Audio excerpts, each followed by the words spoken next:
এবার পুরো বাজেটকে হামটি ডামটি বাজেট বলে আক্রমণে বিজেপি। 111 কোটি টাকার ঘাটতি বাজেট পেশ হয়েছে কলকাতা পুরসভায়, আর তাকেই হামটি ডামটি বাজেট বলে আক্রমণ করলো বিজেপি। নির্ধারিত আয়ের লক্ষ্যমাত্রায় পৌঁছতেই পারেনি পুরসভা। পানীয় জল সহ অধিকাংশ ক্ষেত্রে নির্ধারিত খরচ করতে পারেনি। রাজ্য সরকারের লক্ষ্মীর ভাণ্ডারের উল্লেখ পুরো বাজেটে কেন থাকবে বলে প্রশ্ন তুলছে বিরোধীরা। হামটি ডামটি বাজেট বলে আক্রমণ শানিয়েছেন সজল ঘোষ। পাল্টা মেয়রের দাবি, সব ক্ষেত্রেই উন্নয়নে নজর দেওয়া হয়েছে।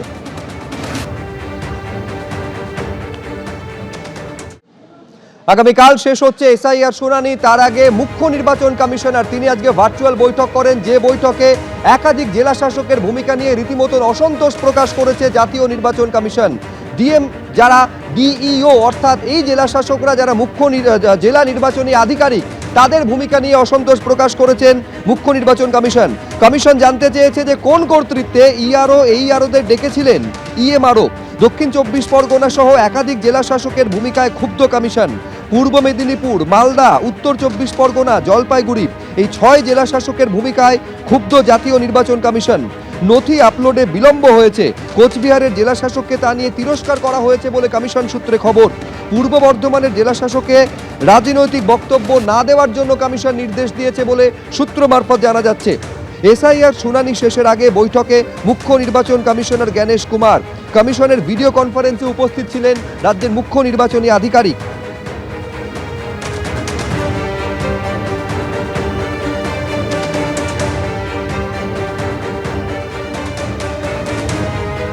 আর এরই মধ্যে রাজ্যের মুখ্য সচিব নন্দিনী চক্রবর্তীকে দিল্লিতে তলব করেছে জাতীয় নির্বাচন কমিশন। দুপুর 3টে নাগাদ তাকে হাজির হতে বলা হয়েছে। ঘড়ির কাঁটায় এখন 4টে পেরিয়ে গিয়েছে, অর্থাৎ নির্ধারিত সময়ের পর আরও 1 ঘন্টা পেরিয়ে গিয়েছে। আমি এই মুহূর্তের আপডেটটা জানবো সরাসরি।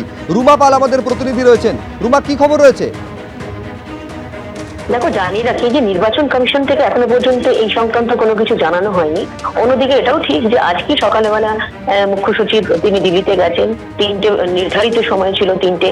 আর কেন তাকে ডাকা হয়েছে সেই বিষয়ে আরো একবার বলে রাখি যে যেহেতু নির্বাচন কমিশনের তরফ থেকে একাধিক নির্দেশ আসছিল, কিন্তু রাজ্যের তরফ থেকে দেখা যাচ্ছিল সেটা কিন্তু মানা হচ্ছিল না বা অমান্য করা হচ্ছিল। যেমন প্রথম দিকেই জানিয়ে রাখি যে 2 জন ইআরও এবং 2 জন এইআরওর ক্ষেত্রে তাদের এফআইআর এর ক্ষেত্রে কিন্তু বারবার নির্বাচন কমিশন থেকে বলা হচ্ছিল, কিন্তু রাজ্যের তরফ থেকে এফআইআর এর বিষয়টা কিন্তু কোনোভাবেই কর্ণপাত করা হয়নি বা করা হয়নি। অন্যদিকে জানিয়ে রাখি আরো একটা বিষয়, বসিরহাট 2 এর ভিডিও যিনি ছিলেন, সেখানে দেখা গেছে যে তিনি সুপ্রিম কোর্টের নির্দেশ অমান্য করেই নিজের উদ্যোগে অতিরিক্ত আধিকারিক নিয়োগ করেছিলেন। সেটা কেন করেছিলেন সেটাও কিন্তু নিয়ম বহির্ভূত। সেই নিয়েও কিন্তু রাজ্যকে প্রশ্ন করা হয়েছিল। সেটা সেই সম্পর্ক কিন্তু রাজ্যের তরফ থেকে কোনো সদুত্তর মেলেনি। বা এই বসিরহাট 2 ভিডিওর ক্ষেত্রে যাতে কোনো স্টেপ বা পদক্ষেপ নেওয়ার ক্ষেত্রে কিন্তু তাদের রাজ্যের তরফ থেকে কোনো তারা কিন্তু পদক্ষেপ নেয়নি। অন্যদিকে আরো গুরুতর অভিযোগ ছিল যে 3 জন ইলেকটোরাল রোল অবজারভার তাদেরকে বদলি করা হয়েছিল এবং নির্বাচন কমিশন চেয়েছিলেন, স্পষ্টভাবে নির্দেশ ছিল যে এরা যেহেতু রোল অবজারভার কাজ করছেন তাদের বদলি যাতে না করা হয়। অন্যদিকে এটাও ঠিক যে এসডিও বা এসডিএম স্তরের আধিকারিকদের ইআরও এবং রিটার্নিং অফিসার হিসেবে সঠিকভাবে নিয়োগ করা হয়নি, যা সরাসরি কমিশনের নির্দেশের বিরোধী, এমনটাও কিন্তু বলেছিল। দেখা যাচ্ছে রাজ্য সরকার সেই উত্তরে কিন্তু নির্বাচন কমিশন সন্তুষ্ট ছিল না। সেই কারণে কিন্তু মুখ্য সচিবকে দিল্লিতে নির্বাচন কমিশনে তলব করা হয়েছে।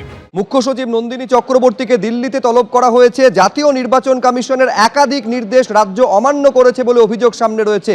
এছাড়াও নির্বাচনী আধিকারিক যারা এসআইআর এর কাজের সঙ্গে যুক্ত, তাদের ভূমিকা নিয়েও কমিশনের একগুচ্ছ প্রশ্ন রয়েছে।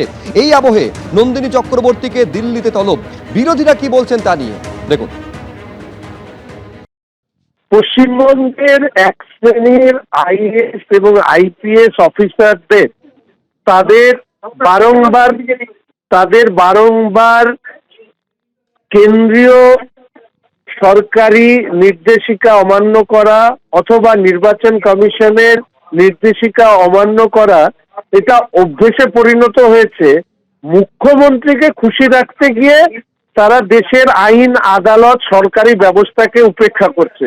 শুধু টাকা নয়, আমি ব্যক্তিগতভাবে চাই নির্বাচন কমিশন তারা ব্যবস্থা নিক কঠোর। উনি তো কমিশনের নির্দেশ একাধিকবার ভায়োলেট করেছেন। রাজ্য সরকারের বা বলা যায় শাসক দলের দলদাসের মতো করে কাজ করে যাচ্ছেন, এই নিয়ে কোনো সন্দেহ নেই। কমিশন বলেছে কখনো এফআইআর করতে, ওনারা এফআইআর করেনি, আরো নানাবিধ ব্যবস্থা নিতে বলেছে, ব্যবস্থা নেয়নি। কিন্তু ঘটনাটা হচ্ছে এই ধরনের তলব ইত্যাদি আমরা আগেও দেখেছি।